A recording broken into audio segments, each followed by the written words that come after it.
There are things that were never written in books. Places that never made it onto any map. And mysteries that didn't disappear because no one knew them, but because someone made sure they stayed hidden. Across the world, from the deserts of Egypt to the mountains of China, from the frozen tundras of Siberia to the depths of Europe's forgotten seas, strange traces are quietly emerging. Ancient structures that defy modern understanding. Manuscripts no one has ever deciphered. And civilizations, once thriving, now completely vanished. As if they were never meant to be remembered. The question is no longer, is it real? But rather, why were we never allowed to know it? Is it because our technology has yet to catch up? Or is it because the truth, if revealed, would unravel everything we've been taught to believe about history, about our origins? And perhaps even about what it means to be human? In this journey, you won't just be a listener. You'll be a witness. A seeker. A part of the investigation into secrets never meant to be disclosed. We will walk through tombs that no one dares to open. Maps that point to places humanity has never officially reached. Temples built with methods we still cannot replicate today. This is not legend. This is not fiction. These are real clues, uncovered, yet never truly explained. If you're ready, hold on tight. Because what we're about to uncover will make you question the very history you thought was fact. Now, the first dossier is waiting to be opened. Part 1, The Unexcavated Tomb, Qin Shi Huang and the Mercury Curse. Beneath the rolling hills and vast plains of Shaanxi Province, China, lies one of the most enigmatic burial sites in human history. Not an ordinary tomb. Not merely the resting place of an emperor. But an underground city, designed to never be entered, and perhaps never even touched. This is the tomb of Qin Shi Huang, the first emperor to unify ancient China. A man who declared himself the Son of Heaven, and who commanded the construction of a final resting place, on a scale worthy of a miniature cosmos. The famed terracotta army, known worldwide as a marvel of archaeology, is merely the surface, the outermost layer of a far deeper mystery. They were never the centerpiece. They were the guards, meant to distract, to deter, and to imprison curiosity. According to ancient records, the true heart of the tomb lies hidden beneath, a vast network of mercury rivers designed to mirror China's great waterways, flowing eternally through a dark, sealed chamber. Its ceiling was said to be inlaid with pearls, recreating a sky full of stars.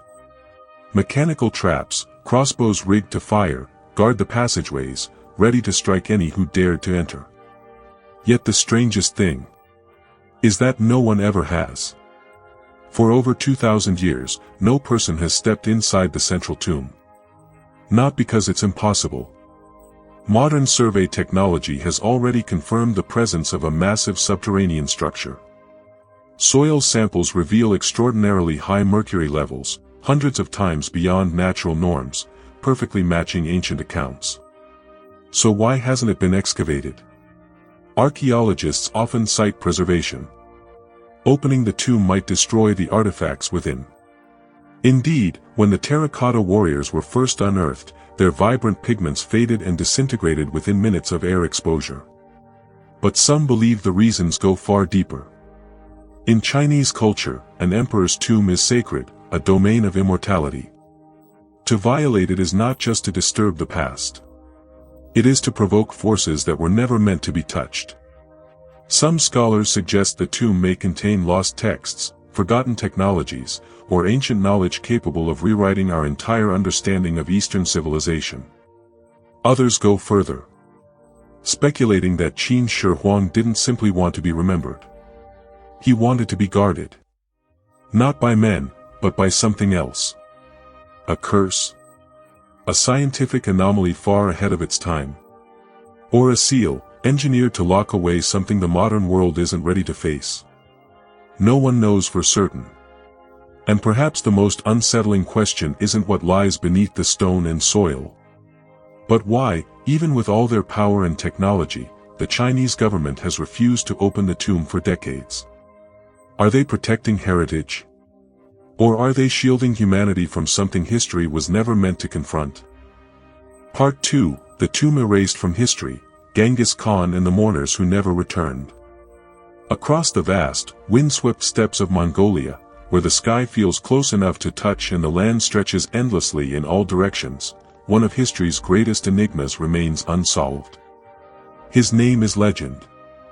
A man born on the harsh fringes of civilization who forged the largest contiguous empire the world has ever seen.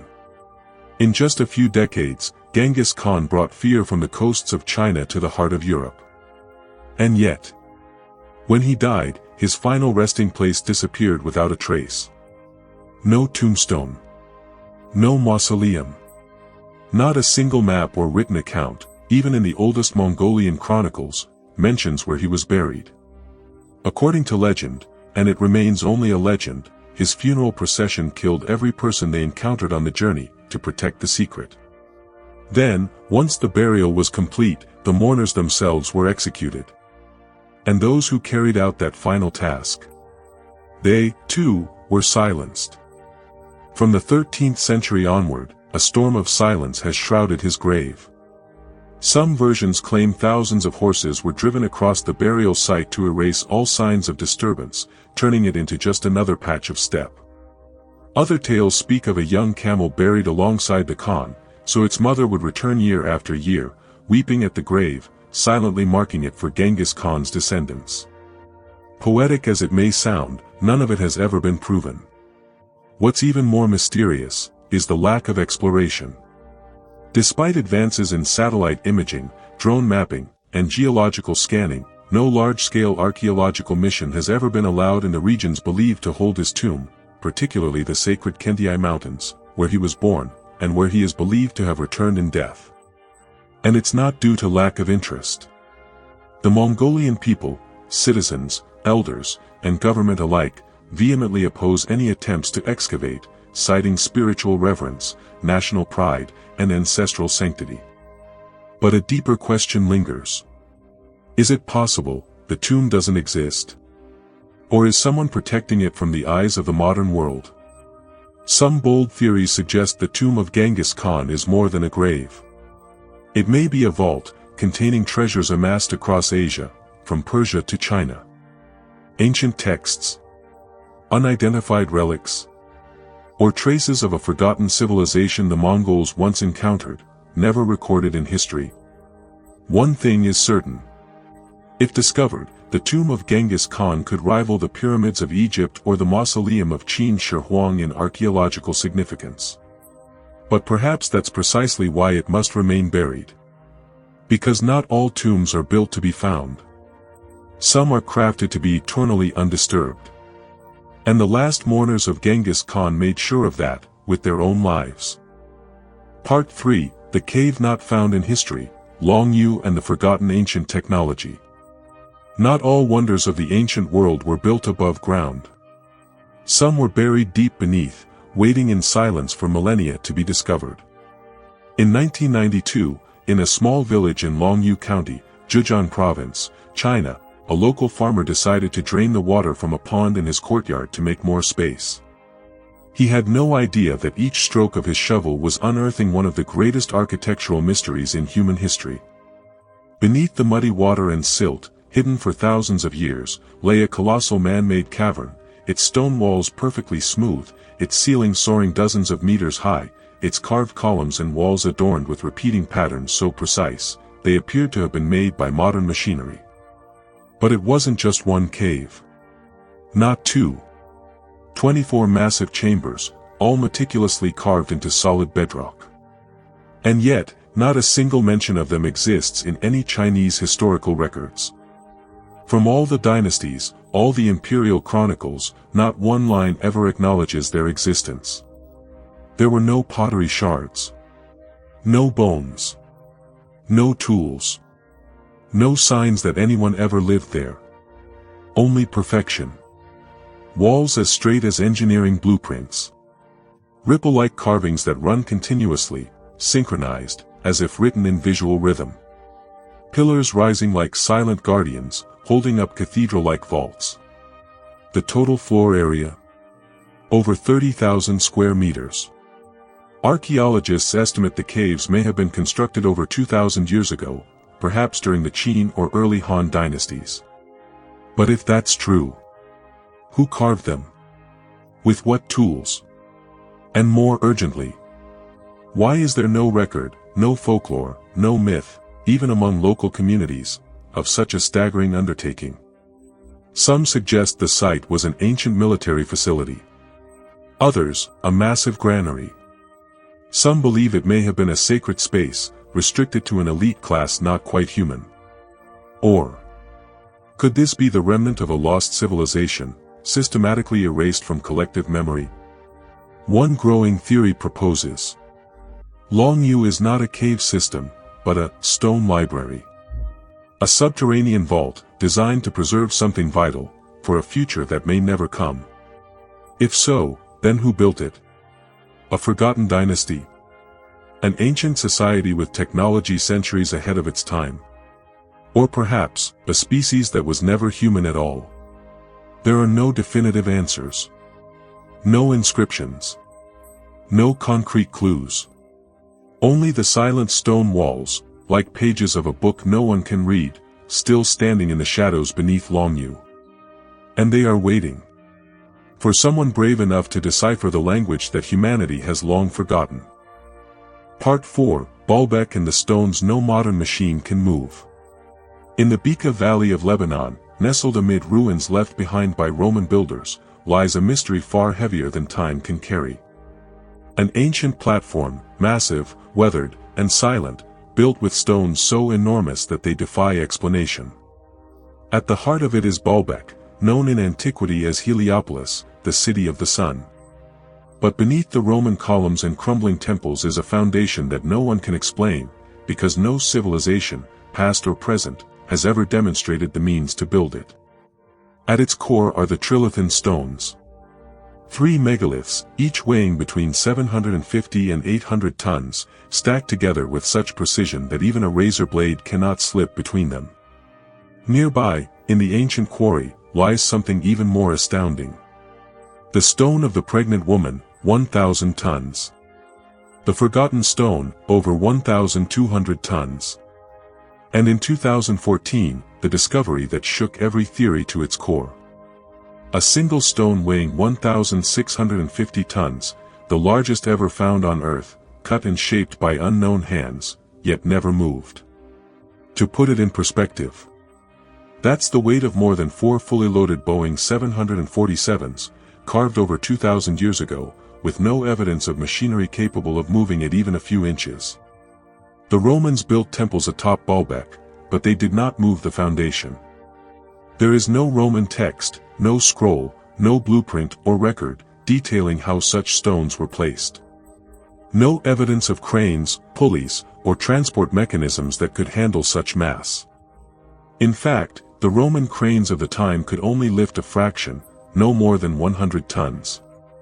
So if the Romans didn't build the platform, who did? Some scholars have dared to ask. Was Baalbek built atop something far older? Something that predated history, and was merely repurposed by later civilizations? The precision, the alignment, and the sheer engineering of these stones suggest an intelligence, and a motive, we no longer understand. Were they part of a lost technology? A launch platform? A site of celestial alignment? Or something far stranger, a monument left behind by a civilization that knew the earth, perhaps from above? Baalbek is not just a construction mystery. It is a riddle about memory, legacy, and power. A structure so far beyond our current means, yet so carelessly absorbed into the pages of mainstream history. And the question remains: if we cannot explain the stones, do we truly understand anything built upon them? Part 5, Codex Gigas, the Devil's Bible and the Pact written in a single night. In a locked vault within the National Library of Sweden, sealed behind layers of glass and reverence, lies a manuscript unlike any other. It weighs over 75 kilograms, spans nearly a meter in length, and is bound in a silence that has lasted for nearly 800 years. Its name is whispered in awe and unease. Codex Gigas, the Devil's Bible. Why? Because at the heart of this colossal book is a full-page portrait of Satan himself, towering, crowned, with claws poised and tongue unfurled. A depiction so vivid, so out of place in a religious manuscript, that some believe it was not just drawn, but summoned. The legend says this book was written in a single night, by a man who sold his soul.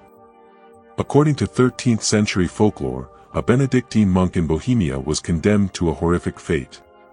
To be walled up alive for violating his sacred vows. In a desperate plea for mercy, he offered a bargain.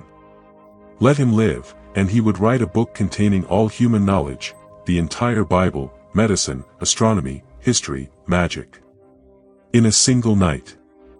As midnight passed and the task proved impossible, the monk is said to have invoked the devil himself. And in return for his soul, the book was completed by dawn. In gratitude, or fear, the monk included a portrait of his benefactor on page 290.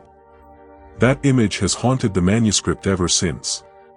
But what makes Codex Gigas more terrifying is not just the legend. It's the reality. Modern analysis shows the handwriting is perfectly consistent across all 620 pages, as if written by a single hand, without pause, error, or fatigue. There are no corrections. No variations. No ink smudges or signs of hesitation. It's as if the entire book was poured out, not written. Beyond the full Latin Bible, the Codex includes treatises on medicine and anatomy, forbidden texts on astrology and demonology, a complete list of demons and their hierarchies, rituals of exorcism, and historical chronicles eerily predictive of future events.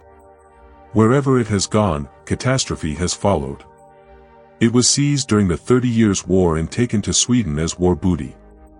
Since then, stories have circulated that kingdoms fell shortly after it was moved. That those who attempted to decipher its darker sections were driven mad or died mysteriously. That those who touch the devil's page feel something watching. Of course, these are just tales. Or are they? Because despite centuries of study, no one knows who truly authored the Codex, or why such a blend of holy scripture and occult knowledge was ever compiled. And the most chilling detail? The page with the devil is followed by a set of empty sheets. As if something was meant to be added. Or as if something was waiting to be written, by the next soul willing to make a deal. Part 6, The White Pyramid of China, a monument history tried to erase. In the remote highlands of Shaanxi Province, China, just beyond the well-trodden tourist paths that lead to the Terracotta Army, there exists a structure few are allowed to see, and even fewer are allowed to talk about. A monument so massive, so out of place, that its very existence has been denied, downplayed, or simply ignored by official history. Its name: the White Pyramid. Not a legend. Not a myth. But a structure photographed by U.S. pilots in 1945 during World War II, described as gleaming white, geometrically perfect, and towering higher than Egypt's Great Pyramid of Giza. Their account sparked global curiosity. But after the war, something changed. Access to the region was restricted. Research efforts were blocked. And China officially stated, there are no pyramids of such scale. Only burial mounds. But satellite imagery tells a different story. Photos leaked in the decades since show a towering, four-sided monument rising from the earth, surrounded by smaller mounds in a seemingly deliberate pattern. Estimates suggest it stands nearly 300 meters tall, with a base perimeter of over 450 meters. Eclipsing the Great Pyramid in both height and volume. But here's the twist. The pyramid appears coated in white clay or limestone, and aligned with stellar constellations, much like ancient monuments found in Egypt and Mesoamerica. Yet despite this, no public excavation has ever been permitted. So what is it? And why is it hidden? Chinese authorities insist it's merely a royal tomb from the Qin or Han dynasty, built for an emperor whose name has long been lost. But there are no records of such a grand structure in the dynastic archives. No funerary inscriptions. No surviving legends passed down through local villages. It's as if the White Pyramid was intentionally erased, not just from maps, but from memory. Some researchers suggest it may be the final resting place of a forgotten ruler, or even a cultural outpost of a prehistoric civilization predating known Chinese history. Others go further. They claim the structure's astronomical alignments, hidden location, and unusual materials may suggest it once served as an ancient observatory, or even a power center for something not of this world. Still others whisper of a hidden chamber beneath its peak, sealed not by soil or stone, but by a mandate that no human must open it, until the world is ready. And so the White Pyramid remains. Silent. Towering. Watching. Hidden in plain sight, behind forests and red tape. A monument too large to ignore, and too dangerous to acknowledge. What truths lie inside? What warnings does it carry? And more importantly, why has it been buried, not by earth, but by willful silence? Part 7, The Moving Stones of Death Valley, Nature's Secret or Something More. Deep within the scorched expanse of California's Death Valley, on a cracked, lifeless lake bed called Racetrack Playa, something impossible happens. Massive stones, some weighing over 300 kilograms, appear to move entirely on their own. No animals. No people. No machines. Just long, winding tracks left behind in the dry earth. As if the rocks had simply decided to go for a walk. No one has ever seen them move. And yet, the evidence is undeniable. Some trails stretch for hundreds of meters, curving, zigzagging, sometimes running in perfect parallel, as though guided by an invisible hand. Even stranger, not all stones move at the same time, and some don't move at all, remaining rooted for years beside others that wander freely. For nearly a century, theories ranged from the scientific to the supernatural. High-speed winds, magnetic forces, alien interference, conscious geological phenomena. No explanation could fully account for the precision or the eerie individuality of the stone trails. Then, in 2013, researchers finally caught them in motion. Using GPS trackers, time-lapse cameras, and weather stations, scientists discovered a bizarre combination of rare events that allowed the stones to slide. A shallow layer of rainwater would collect on the playa. Overnight, it would freeze into a thin sheet of ice, only a few millimeters thick. When the morning sun rose, the ice would crack and soft winds would push the floating sheets, dragging the rocks slowly across the wet surface. It sounded like the mystery was finally solved. Except, not quite. Because the phenomenon only happens under extremely rare and specific conditions. And even then, some rocks still don't move. Others change direction mid-glide.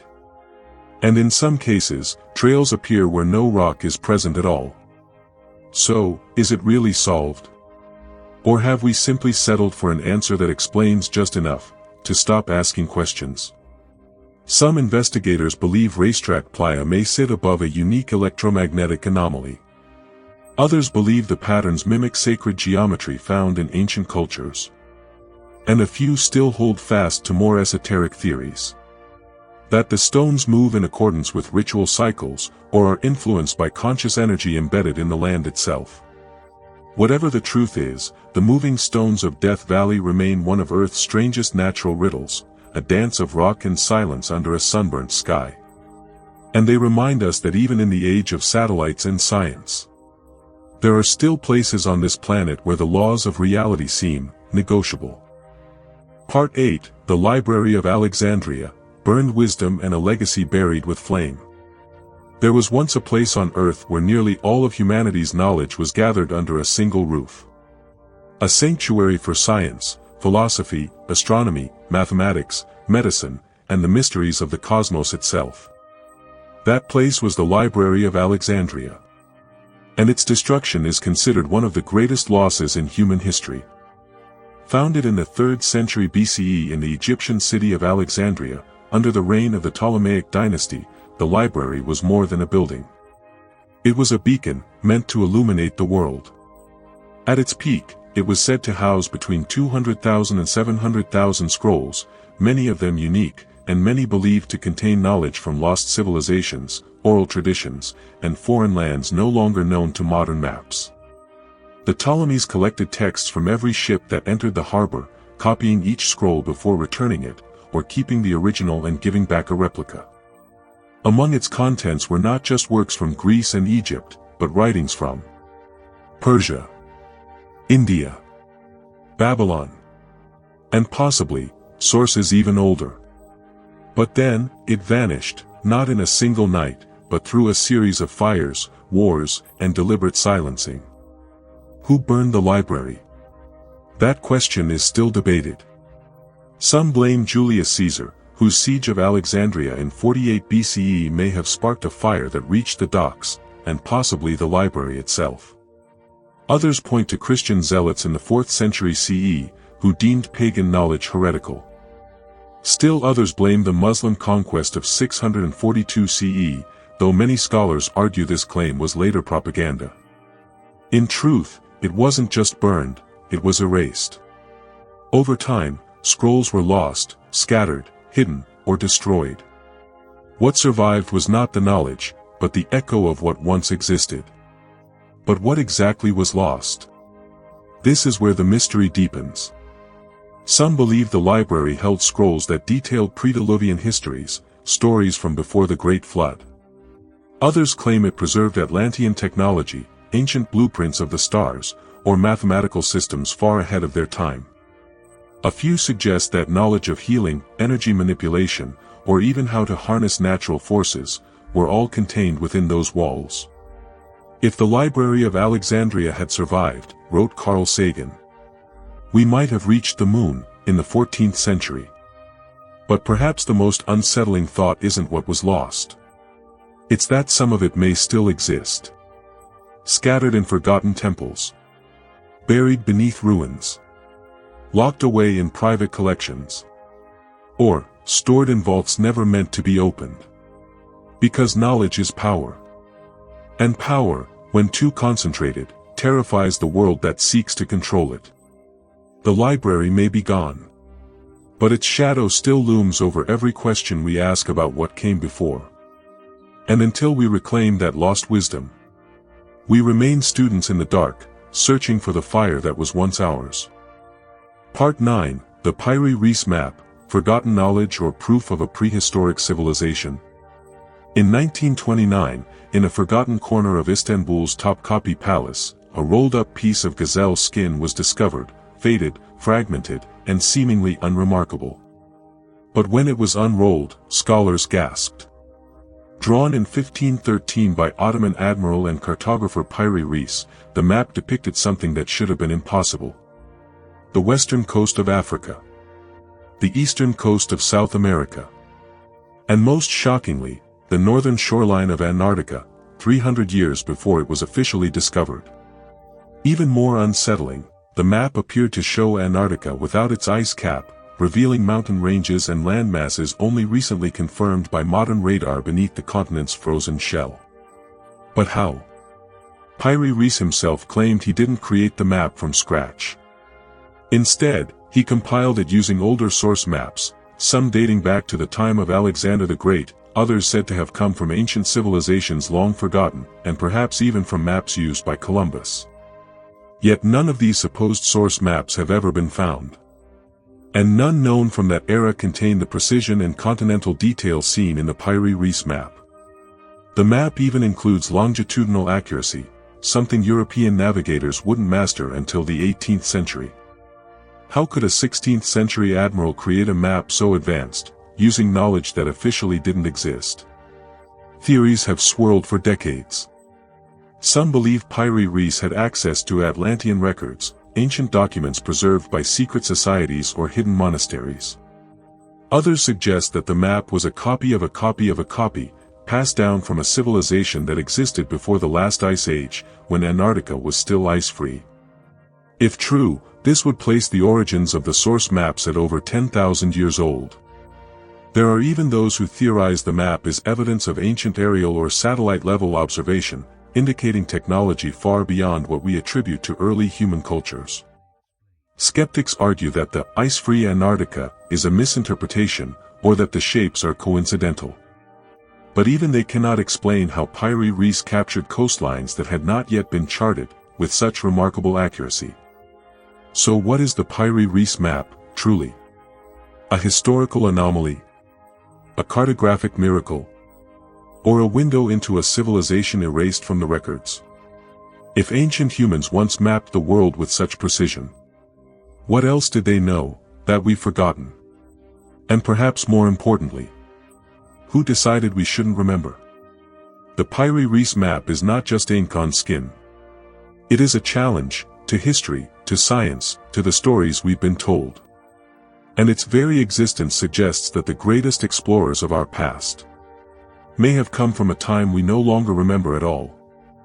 Part 10, Doggerland, Europe's Atlantis and the world that drowned in a single night. Long before the English Channel existed, before Britain was an island, there was a land connecting England to continental Europe. A sprawling, fertile territory of rivers, forests, hills, and coastline, inhabited by Mesolithic hunter-gatherers who lived, fished, and thrived for millennia. That land was called Doggerland. And then, almost overnight, it disappeared. Today, it lies beneath the North Sea, hidden under mud, salt, and silence. A submerged continent lost not to time, but to water.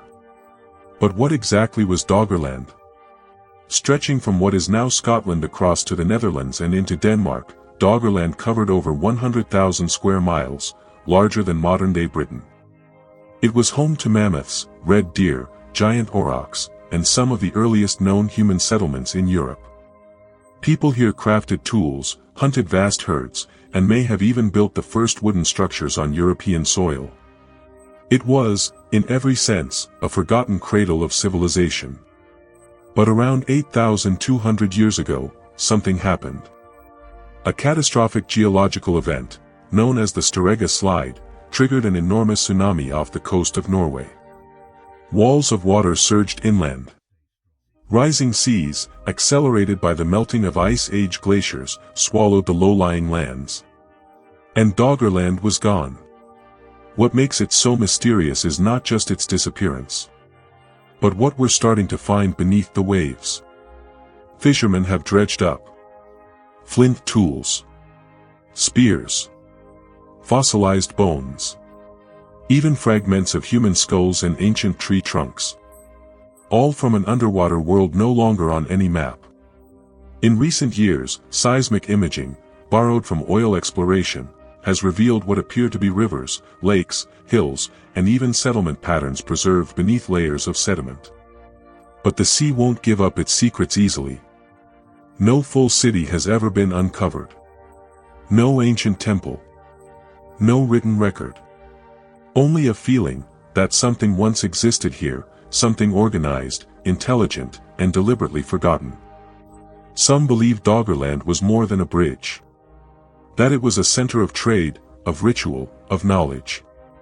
A few even propose that it may have been the inspiration behind Atlantis, as told by Plato. A world swallowed by the sea, whose memory haunts the edges of every continent. And the deeper question is this: what if Doggerland is not the only one?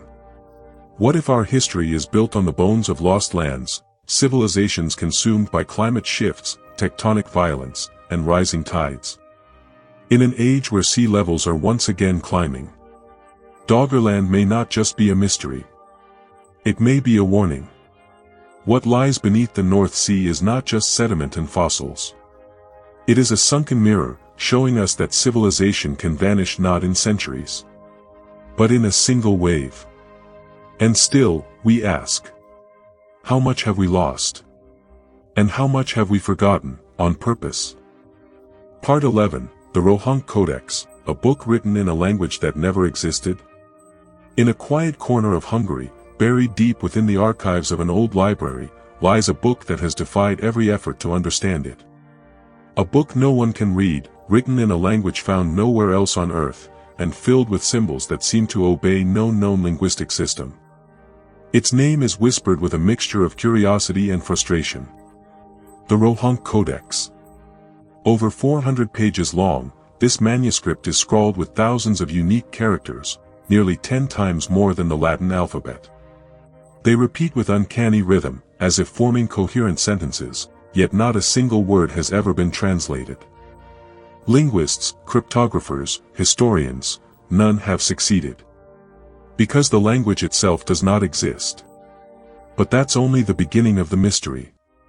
Interspersed between the pages are over 80 illustrations, scenes that appear to depict religious rituals, military battles, architectural structures, and figures with halos, crescent moons, crosses, and symbols from multiple belief systems. Some pages seem Christian. Others echo Islamic or even pagan traditions. A few show what look like unknown alphabets carved into stone tablets or scrolls passed between cloaked figures. It's as if the book is remembering a forgotten religion, or documenting the beliefs of a culture that has no name. So where did it come from? The Codex surfaced in the early 19th century in the Hungarian town of Rohonc, now Recknitz, Austria. Since then, dozens of theories have emerged. That it's the secret scripture of a lost sect. That it was created by a medieval hoaxer to fool scholars. Or even that it's a code, an encrypted chronicle of ancient truths, hidden from the world on purpose. Some say it's the creation of a single obsessed mind, others believe it was passed down, each generation adding layers to a story no one would ever be able to finish. And while skeptics dismiss it as an elaborate prank, modern analysis reveals structure, patterns, repetitions, even what appear to be punctuation systems. In other words, it's not nonsense. It's something else. Something we don't yet have the tools to understand. But here's the most haunting part. We live in an age where AI can decode lost languages, where algorithms can reconstruct ancient dialects. And yet, the Rohonc Codex remains utterly silent. No one knows who wrote it. No one knows why. And no one knows what secrets may be locked within its pages. Could it be a forgotten sacred text? A message to the future? Or the final remnant of a civilization that was deliberately removed from history? Until it is deciphered, if it ever is, the Codex remains a doorway. A book written by someone, for someone else, in a language that no longer belongs to us. The question is, did it ever belong to us at all? Part 12, The Perfect Stone Spheres of Costa Rica, Symbols from a Forgotten World. Scattered across the lush rainforests and ancient floodplains of southern Costa Rica lie hundreds of strange, silent guardians. Some are small enough to fit in your hand. Others weigh over 15 tons, perfectly round, eerily smooth, and carved from solid stone. They are known as Las Bolas, the mysterious stone spheres of Costa Rica. And no one knows for certain who made them, why they were made, or how a pre-industrial civilization managed to create near-perfect geometry in the absence of metal tools or advanced machinery. The spheres first emerged from the earth in the 1930s. Banana plantation workers, clearing land for the United Fruit Company, began unearthing the stone orbs buried in the ground. At first, some were dynamited, rumored to contain gold inside. But what they revealed was far stranger than treasure. Granodiorite spheres, some over 2 meters in diameter, with surfaces so smooth and symmetrically round that even modern techniques struggle to replicate them at such scale. To this day, over 300 have been documented. But their purpose? Still unknown. There are no inscriptions, no carvings, no markings of any kind. They are not found in burial sites. They are not aligned with roads or settlements. And none of the surviving oral traditions mention them, not even in legend. They appear in rows, in triangular groupings, and sometimes perfectly aligned with celestial bodies. Some researchers suggest they were used to represent planetary models, mark sacred space or social status, function as astronomical calendars, or form part of a forgotten language of symbols. But these are only guesses. The indigenous Gigas culture, credited with crafting the spheres between 600 to 1500 CE, left no written record, and vanished before European colonizers ever arrived. And then comes the more radical question. Could these spheres predate even the Doggerland? Were they heirlooms of a much older civilization, whose memory has been wiped completely? Some have drawn comparisons to megalithic sites around the world, from the Moai of Easter Island to the Trilithon of Baalbek. Could the spheres be part of a global pattern? A shared knowledge, fragmented across continents and epochs? A few theorists even whisper the unthinkable. That the spheres were not made with tools, but with techniques now lost, vibrational carving, acoustic shaping, or even non-human influence. Far-fetched? Perhaps. But so is the idea that hundreds of perfect spheres could be shaped, transported, and arranged, only to be completely forgotten by time. Today, many of the spheres have been relocated. Placed in parks, museums, or left in fields far from their original alignment. The messages they may have carried, scrambled, scattered, silenced. But still, they endure. Smooth. Round.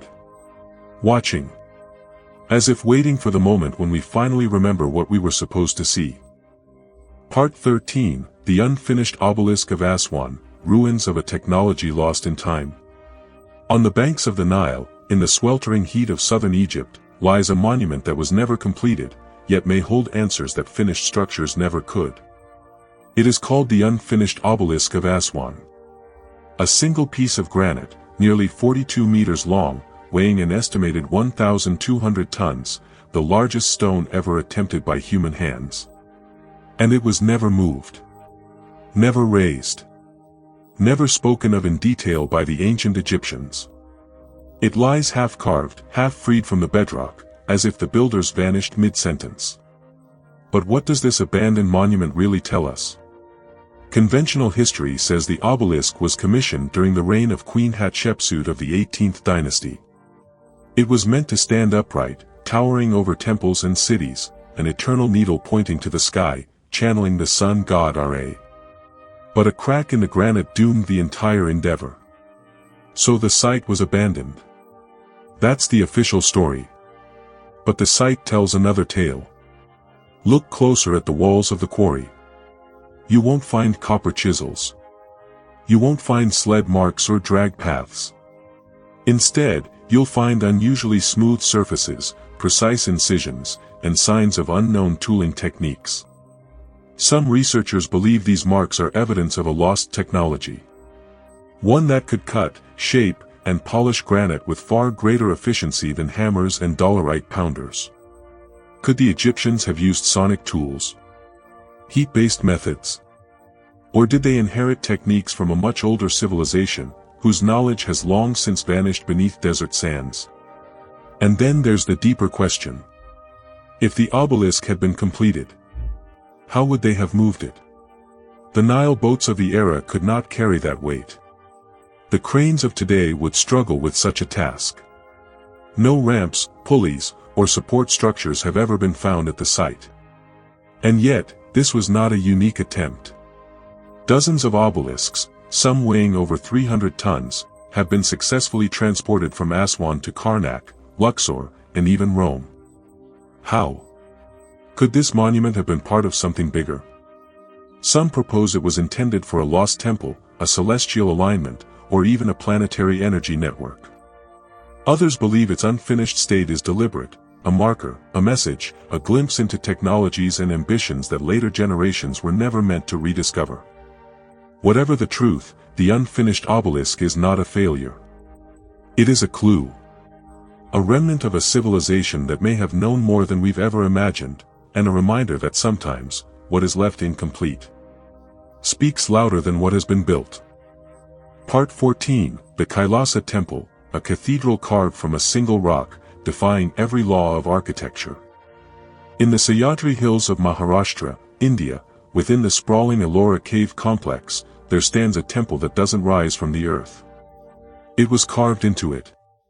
Not built stone by stone. Not assembled by scaffolding. But hewn downward from a sheer cliff of volcanic basalt, from the top down. This is Kailasa Temple. A monolithic marvel so vast, so intricate, and so inexplicable, that even modern engineers admit. We could not recreate this today with the same precision. A temple that defies logic. Believed to have been constructed in the 8th century during the reign of King Krishna I of the Rashtrakuta dynasty, the Kailasa temple covers an area larger than the Parthenon in Athens. Its measurements are staggering. Over 30 meters tall. Nearly 50 meters wide. More than 400,000 tons of rock removed, without cracks, without collapse. And all of it was carved by hand. But here's what makes it more unbelievable. The architects and artisans began not from the base, but from the mountaintop, carving downward through solid rock, with no room for error. One wrong cut, and the entire temple would have been ruined. And yet, what remains is a masterpiece. Towering pillars. Intricately carved deities. Chambers, corridors, staircases, and multi-level sanctuaries. A central shrine dedicated to Lord Shiva, encircled by monumental elephants and mythological guardians. But who really built it? Mainstream scholars attribute the construction to a labor force of thousands, working for decades with rudimentary chisels and hammers. But this explanation raises more questions than answers. Where are the quarries that received the 400,000 tons of removed stone? How were the artisans able to maintain such symmetry and alignment without modern tools? Why are there no detailed inscriptions, blueprints, or written records about one of the greatest architectural feats in human history? And more curiously, why do local legends say the temple was carved in just one night? Some say the queen vowed to fast until she saw the temple completed.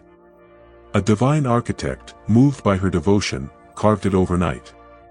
A story dismissed as folklore, but one that echoes something deeper. Could Kailasa be older than we think?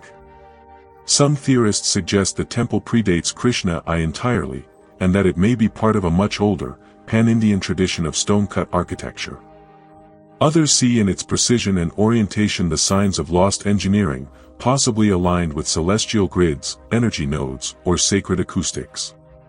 A few propose even more radical ideas. That Kailasa temple may have been inspired, or even guided, by knowledge not of this earth, the same influence seen in other unexplained megalithic structures around the globe. Regardless of origin, one thing is clear. Kailasa is not just a temple. It is a message, etched into the earth, about what humanity once knew, or what it was once shown. And perhaps that's why it was carved from the top down. To remind us that sometimes, divine knowledge doesn't rise from below. It descends from above. Part 15, The Hawara Labyrinth, Egypt's hidden maze buried by silence and secrecy. When the ancient historian Herodotus visited Egypt in the 5th century BCE, he claimed to have seen something more astonishing than the pyramids themselves. A colossal structure. A maze of chambers. A monument so vast, so bewildering in complexity, that he wrote, "If all the great works of the Greeks were put together, they would not equal this labyrinth." He wasn't the only one. Strabo, Diodorus Siculus, and other ancient chroniclers spoke of it as well, a temple complex of unimaginable scale, with thousands of rooms, some above ground, others buried deep beneath the sands. Its name? The Labyrinth of Hawara, lost to time, and perhaps deliberately buried by design. A forgotten wonder no one is allowed to explore. Located near the Pyramid of Amenemhat III in the Fayum Oasis, about 90 kilometers south of modern Cairo, the labyrinth was once believed to be a temple, a mortuary complex, a tomb for sacred crocodiles, or even a repository of ancient knowledge, guarded beneath layers of symbolic architecture. Herodotus described 12 grand courts, 3,000 chambers, and hallways so confusing that no single man could explore them all without losing his way. But today, the site lies under layers of Nile silt and government restriction. In 2008, the mystery resurfaced. A team led by Belgian researcher Louis de Cordier, using ground-penetrating radar, discovered massive rectangular anomalies beneath the sand, perfectly aligned, geometric, and entirely unexplored. They published their findings, submitted requests for excavation, waited for permission, and then, silence. Egypt's Supreme Council of Antiquities reportedly banned publication of the full results, citing concerns of national security. Since then, no official excavation has been permitted. No further research allowed. No access granted. A labyrinth once praised as the greatest architectural feat of ancient Egypt, now hidden under bureaucracy, caution, and silence. But what could they be hiding? Some believe the labyrinth was not merely ceremonial, but a vault, a place where scrolls, relics, or even technology from a lost pre-dynastic civilization may have been stored. Others point to ancient texts referencing the Hall of Records, a mythical archive said to preserve the wisdom of Atlantis, buried somewhere beneath Egypt's sands. Could the Hawara labyrinth be that hall? And if so, is it being protected or suppressed? Because whatever lies beneath Hawara might not only rewrite the history of Egypt, but call into question everything we believe about where human knowledge began. Not all walls are built to protect. Some are built to keep out the light. And beneath the desert floor, hidden from the world by both nature and decree, the labyrinth of Hawara waits, silent, sealed, and still unsolved. Part 16, The Black Sarcophagus of Alexandria, an unmarked tomb and the red liquid that terrified the world. In 2018, beneath the modern chaos of Alexandria, Egypt, a city once known as the jewel of the ancient Mediterranean, a construction crew digging the foundation of a new building stumbled upon something unexpected. A sealed black sarcophagus. Over 2.7 meters long, made entirely of polished granite, weighing nearly 30 tons. Buried more than 5 meters underground, with no inscriptions, no markings, and no clues to its origin. It was completely anonymous. And yet, its mere discovery ignited a media frenzy across the globe. Why? Because in a land where tombs typically display names, titles, and divine protection spells, this one offered nothing. No cartouche. No sign of ownership. No religious iconography. Only a smooth, black box. Sealed for over 2,000 years. Speculations exploded overnight. Was this the lost tomb of Alexander the Great? A forbidden burial of an erased dynasty? Or worse, a cursed prison, designed to keep something in? Egyptian authorities quickly moved to open the sarcophagus under strict precautions. Gas masks were prepared. Rumors of ancient pathogens and arcane traps filled the air. And then, it was opened. What they found inside shocked the world. Not gold. Not a single intact mummy. But instead, a foul-smelling red-brown liquid. A soup of sewage, groundwater, and decomposed human remains. 3 skeletons, likely a woman and 2 men, stacked on top of each other. Submerged in the thick, metallic fluid. The liquid, discolored by time and decay, quickly became an online legend. Thousands of people around the world jokingly petitioned to drink it, believing it held the secrets of immortality, or some form of supernatural power. Officials issued health warnings. Scientists ran tests. But nothing could explain why such an expensive sarcophagus, made of high-grade granite from Aswan, would be used for 3 unknown individuals. Buried without ceremony, and left entirely unmarked. So the real mystery wasn't what was found. But what wasn't? Who were they? Why were they buried this way? Why such a lavish coffin, for such an unremarkable burial? And more importantly, why the secrecy? Some believe the 3 may have been members of a disgraced or politically dangerous family, erased from history, buried in silence. Others suggest the sarcophagus was repurposed, originally meant for someone powerful, whose identity was stripped in a moment of revenge, or fear. And then there are those who whisper of a darker purpose. That this wasn't just a tomb. That it was a container, a vault, perhaps even a prison. Built not to honor the dead, but to conceal something that must never be found. Whatever its purpose, the Black Sarcophagus left behind more questions than answers. Its discovery reopened a haunting truth. That not every tomb is meant to be remembered. Some are meant to be forgotten. And the moment we break that seal, we must ask ourselves, what are we truly letting out? Part 17, The Dead Sea Anomalies, Forbidden Links Between the Bible and Beings from Beyond. In 1947, a shepherd near the shores of the Dead Sea threw a stone into a cave, and accidentally shattered history. What he found were ancient clay jars. Inside them, scrolls made of parchment, remarkably preserved in the dry desert air. They would soon be known as the Dead Sea Scrolls, nearly 1,000 manuscripts, some dating back more than 2,000 years. Biblical texts. Apocryphal scriptures. Community rules. Prophecies. Rituals. But buried among the sacred and the historical were writings so strange, so heretical, that they were never meant to be read by human eyes. What exactly was found? Beyond the canonical books of the Hebrew Bible, scholars uncovered texts describing heavenly beings descending from the sky, celestial wars fought in realms above and below, and a mysterious group called the Watchers, angels sent to observe mankind, who fell when they began to interact with human women. This story, echoed in the Book of Enoch, paints a picture of divine rebellion, hybrid offspring, and a cosmic punishment that altered the fate of humanity. It reads like ancient mythology. Or, like a sanitized retelling of something far more alien. Are these divine metaphors? Or forbidden history? Some researchers believe the Dead Sea Scrolls may preserve pre-biblical knowledge, not religious allegory, but recorded memory of encounters with non-human intelligences. After all, how else do we explain angels with fiery wheels and many eyes? Beings who arrive from the heavens, teach forbidden knowledge, and are banished for corrupting mankind. Prophetic visions of flying chariots, flashing lights, and voices from the sky. Are we reading about spiritual beings?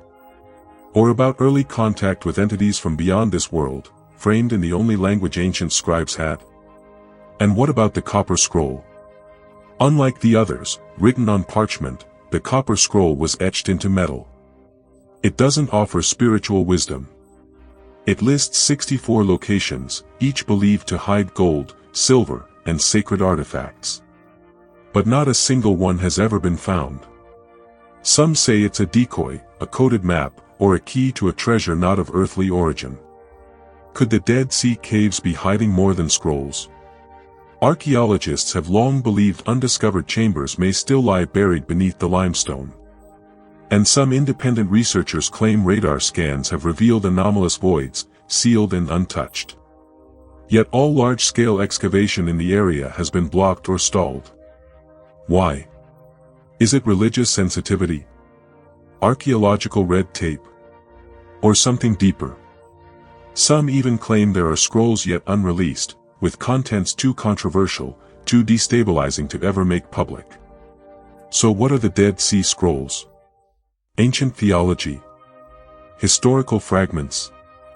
Or the last whispers of a truth erased from Scripture? A truth about our origins, our visitors, and a connection between heaven and earth far more literal than symbolic.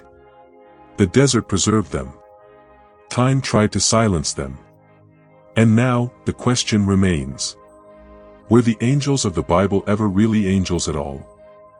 Part 18, The Roman Dodecahedrons, Forgotten Rituals or Forbidden Ancient Technology. Since the 18th century, more than 130 strange objects have been unearthed across Europe, in France, Germany, England, Hungary, and beyond. Each is a small, hollow, bronze artifact. 12 pentagonal faces. Circular holes in the center of each face. And at each vertex, a protruding knob. They are known today as Roman dodecahedrons. No one knows what they were used for. No one ever wrote about them. Not a single mention appears in any surviving Roman texts, art, or records. And yet, they're real. Tangible. crafted with remarkable precision. So what are they? The mystery deepens with every discovery. The dodecahedrons vary in size. Some small enough to fit in the palm of a hand. Others the size of grapefruits. All made from copper alloy bronze, many found buried alongside coins, weapons, and ritual items. Strangely, none have ever been found in Rome itself. They only appear in northern provinces, Gaul, Britannia, Germania. Edges of the empire where Roman culture fused with ancient Celtic traditions. So what were they doing there? Theories abound. Some scholars think they were candle holders, surveying instruments, knitting gauges, or even children's toys. But these ideas fall apart under scrutiny. They're too intricate to be casual, too uniform to be random, and far too deliberately designed to be mundane. Each hole varies in diameter, but matches in specific ratios. Some believe this reflects mathematical systems, suggesting knowledge of geometry, astronomy, or even optics. Could they have been tools for measuring the angles of the sun? Ancient rangefinders for the battlefield? Or devices for agricultural planning, tracking equinoxes and solstices? One hypothesis suggests the dodecahedrons were used to calculate planting schedules, offering precise alignment with seasonal star charts, perhaps a farmer's cosmic calendar. But then the question becomes, why all the secrecy? Why are they absent from every Roman manual, religious script, or engineering record? Or were they never meant to be written about? Some esoteric scholars argue that these objects were part of ritual practice, sacred tools known only to initiates. Linked not to Rome, but to the mystery cults that flourished in its shadows. And then there's a bolder theory, one that connects dots across time and continents. That these dodecahedrons may not be Roman at all, but instead, relics from a pre-Roman, pre-modern civilization, with knowledge of sacred geometry, vibration, and resonance. The knobs? Not decoration, but nodes. The holes? Resonant chambers for sound, energy, or something we've long forgotten. Today, they sit in museum cases, labeled unknown function. But they are more than artifacts. They are questions made solid. Crafted by hands who knew something that we, today, have completely lost. And in the silence between what we guess and what we know, the Roman dodecahedrons remain. Watching. Waiting. Unanswered. Part 19, The Golden Books Buried in the Mountains of Turkey, Prophecies Never Meant to Be Read. High in the forgotten ranges of eastern Turkey, where mountains cradle legends older than maps, whispers persist of books that gleam not with ink, but with gold. Bound not in leather or cloth, but in thin plates of solid gold, etched with symbols no modern language recognizes. They are known, only in fragments of rumor and suppressed reports, as the Golden Books of the Mountains. And some say they contain prophecies the world was never meant to see. First hints emerged in the 20th century. A series of clandestine excavations, many unregistered, some abruptly shut down, allegedly uncovered metallic scrolls and plates near Mount Ararat and Lake Van. But what startled researchers wasn't just the material. It was the writing. Not Latin. Not Arabic. Not Sumerian. But a script utterly unknown, composed of spirals, crystalline shapes, and fractal-like lines. Some believed it to be a lost dialect. Others whispered of a non-human language, one that encoded thought rather than sound. And the content? Accounts from insiders and leaked field notes claimed visions of celestial bodies descending from the sky. Timelines of ancient floods, planetary cycles, and civilizations destroyed by cosmic alignments. References to starborn teachers who walked the earth in an age before men had names. And then, suddenly, silence. Several expeditions were halted by authorities. Artifacts confiscated. Teams disbanded.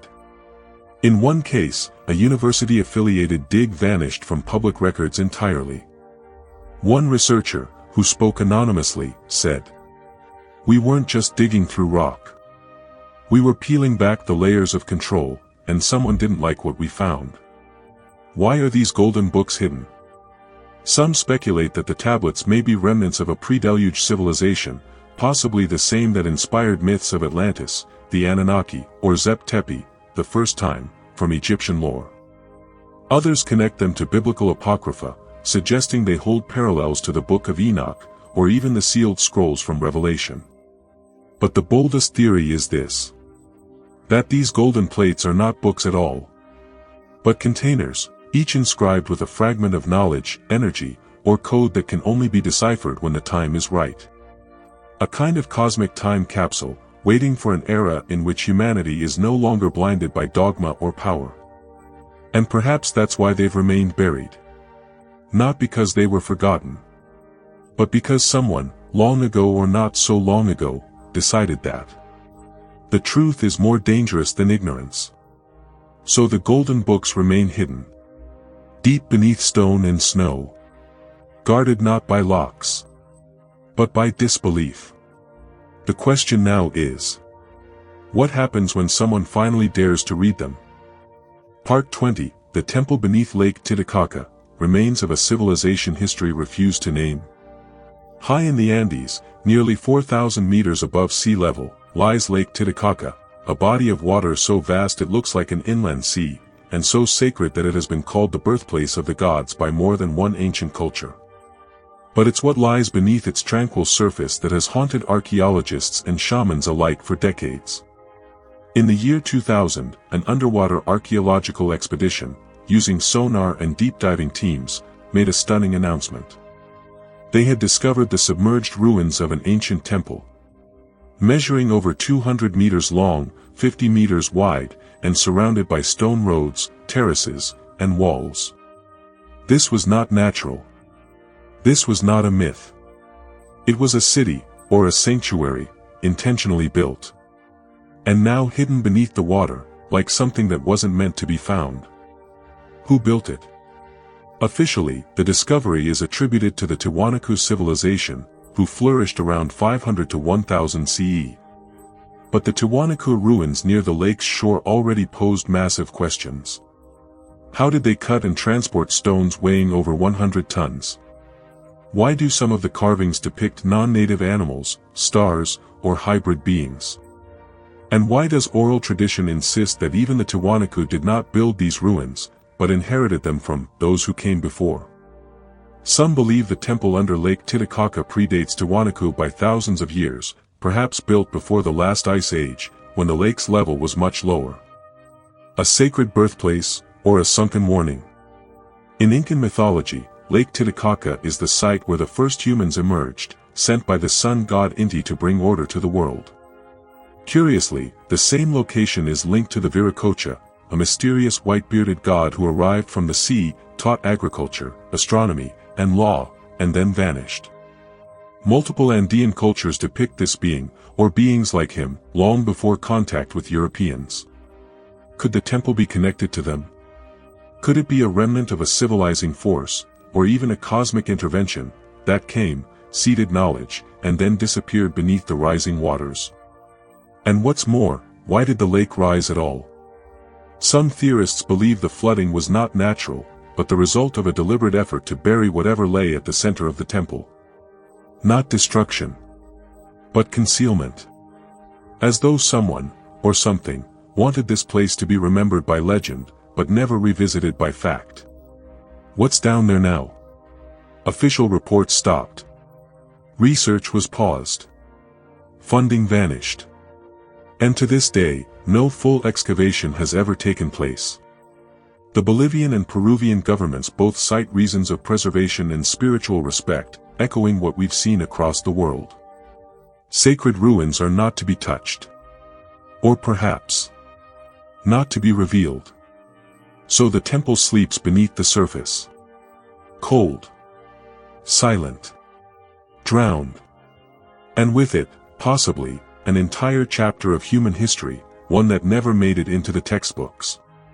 Because it doesn't fit the story we were taught. A final question lingers. Did a forgotten civilization once live above the clouds? On the roof of the world? Before being wiped away by time? Or by choice?